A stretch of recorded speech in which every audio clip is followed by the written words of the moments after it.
भाई भूपेन्द्र यादव आपके बीच में रहता है, आगे भी रहेगा। साथियों 10 जून को माननीय मुख्यमंत्री जी से 10 जून के बाद मुलाकात होगी।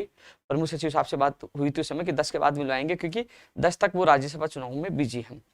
और इस बार मुलाकात होगी, बड़ी महत्वपूर्ण होगी, क्योंकि अब आश्वासन नहीं, मैं भी मुख्यमंत्री जी को साफ शब्दों में कह दूंगा कि हम आंदोलन करते हैं, हम लोग आपका कहना मानते हैं, हमारी भीड़ आती है, आप वार्ता करते हो और वार्ता में आश्वासन देते हो, तो हम लोग आश्वासन नहीं, परिणाम चाहिए।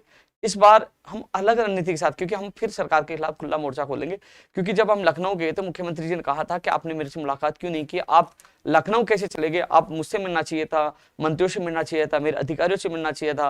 मैंने कहा मंत्रियों से अधिकारियों से मिल चुके थे, आपसे मुलाकात नहीं हो पाई। बोले मुझसे कोशिश करते, मुलाकात करती तो इतनी नौबत नहीं आती।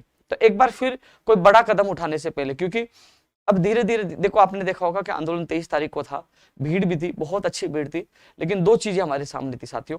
पहली चीज है कि हम महापड़ाव डाल दे, तो जैसे सीएचए का आंदोलन 60 दिन से ज्यादा दिन हो गए, उनका आर्थिक हालात क्या है, क्या इस गर्मी में क्या हालात है, क्योंकि आपको पता है कि अब जून से जो एग्जाम शुरू होगी, कंप्यूटर, रीट, पात्रता, शिक्षक भर्ती, फर्स्ट ग्रेड, सेकंड ग्रेड, तमाम भर्तियों की तारीख भी आ चुकी है, तो कोई भी बेरोजगार महापड़ाव पे नहीं बैठ सकता, इतने दिन बैठ भी नहीं, क्योंकि सरकार परीक्षा लेती है, 60 दिन तक हम बैठ नहीं सकते। पहला रास्ता हमने ये नहीं चुना।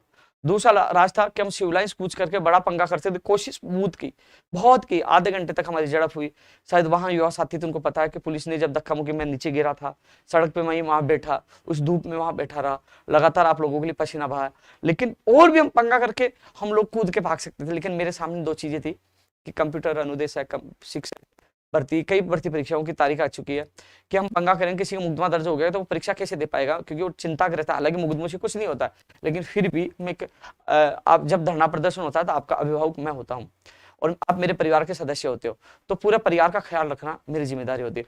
तो हम अब कुल मिलाकर यदि सरकार नहीं मानती है तो घर घर जाकर इनके खिलाफ एक बड़ा अभियान चलेंगे, मुख्यमंत्री जी को साफ शब्दों में कह देंगे हमें आश्वासन नहीं, परिणाम चाहिए, क्योंकि लखनऊ समझौता, 23 तारीख की मांगे, तमाम मांगों को लेकर।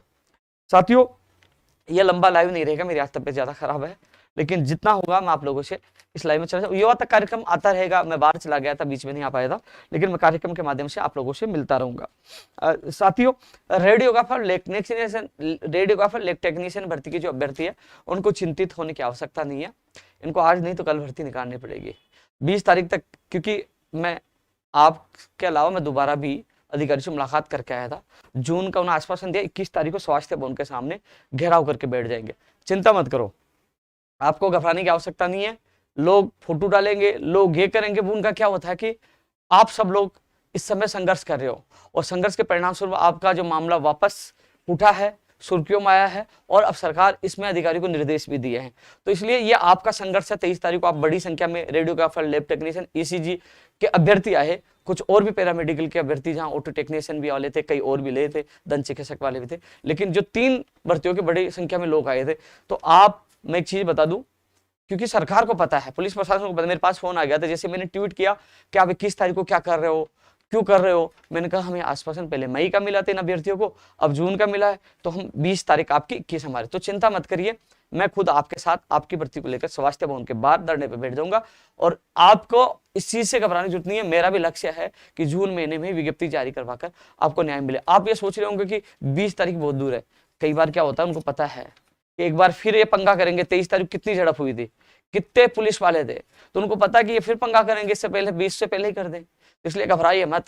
20 तारीख सोच समझ इनको दी है, 20 तारीख से पहले इनको करना होगा, किसी भी हालत में इनको एक्शन लेना होगा और विज्ञप्ति जारी करनी होगी, और नहीं करते तो 21 तारीख को अपने एक्शन ले लेंगे। यार क्यों घबराते हो, जवान हो तुम लोग, तुम्हें पूरी ताकत के साथ, तुमने अभी तक देखा है नहीं यार, वो तो ट्रेलर था, पिक्चर तो बनाएंगे, चिंता करने की आवश्यकता नहीं है, लड़ेंगे और जीतेंगे। इसलिए आप लोगों को कई बार सोचते हैं कि हम लोग 23 को आए थे, क्या हुआ, हम हताश होने की आवश्यकता नहीं है। भर्ती की विज्ञप्ति जारी होगी और संघर्ष के बदौलत जारी करवाएंगे, इसलिए घबराने की आवश्यकता नहीं है।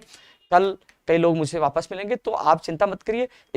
21 तारीख से पहले मैं लगातार अधिकारियों में कौन, सबसे मैं एक चीज बता दूं, महत्वपूर्ण चीज क्या है, मंत्री, स्वास्थ्य भवन के अधिकारी और जो आपके जो IAS अधिकारी इसमें, उसके अलावा सब उनसे भी ज्यादा महत्वपूर्ण है CMO, यानी कि मुख्यमंत्री ऑफिस के जो अधिकारी हैं। महत्वपूर्ण निर्णय वहीं से होते हैं, वहां से निर्देश जारी हो गए कि आपको 7 दिन में 5 दिन में विज्ञप्ति जारी करनी है, तो करना पड़ेगा। हम क्या है कि मंत्री जी भी चाहें या अधिकारी भी चाहे तो नहीं हो सकता, क्योंकि उनको सीएमओ से निर्देश लेने पड़ते। सीएमओ फुल ताकत है। इसलिए आपने देखा होगा कि मैंने मुख्यमंत्री जी प्रमुख सचिव साहब से मिलने के लिए क्यों जिद की थी, 4 बार वार्ता का न्योता ठुकराए, कई आईएएस अधिकारी से मिलने का न्योता ठुकराए, क्योंकि नहीं हमें मिलना है मुख्यमंत्री प्रमुख सचिव साहब से। और आपने देखा होगा अशोक चांदना जी ने भी कहा कि वो पावरफुल है, कई सब लोग कह रहे हैं क्योंकि वो मुख्यमंत्री जी के प्रमुख सचिव है, सारे विभागों को मॉनिटरिंग वो करते हैं, तो पावर है। और आखिरकार हमने 4 बार वार्ता का वो न्योता ठुकराकर अगले दिन 14 लोग अलग अलग भर्तियों के, मेरे सहित 14 लोग अलग अलग भर्तियों के लोगों की मुलाकात कुलदीप पराखा जी से 1-to-1 एक भर्तियों को लेकर चर्चा हुई। तो साथियों मैं फॉलोअप भी कर रहा हूं, मैं पीछे भाग भी रहा हूं, चिंता मत करिए। आप लोग इतना ही कहना चाहूंगा, सोशल मीडिया पर माहौल बनाए, 20 आपकी 21 हमारी। देखिए माहौल का नजारा भी अलग होगा, चिंता न करिए, आपके साथ हूं। क्योंकि ये नहीं कहूंगा कल आ जाएगी परसों आ जाएगी, मुझे आश्वासन नहीं, हमें विज्ञप्ति चाहिए, तो हम सब मिलकर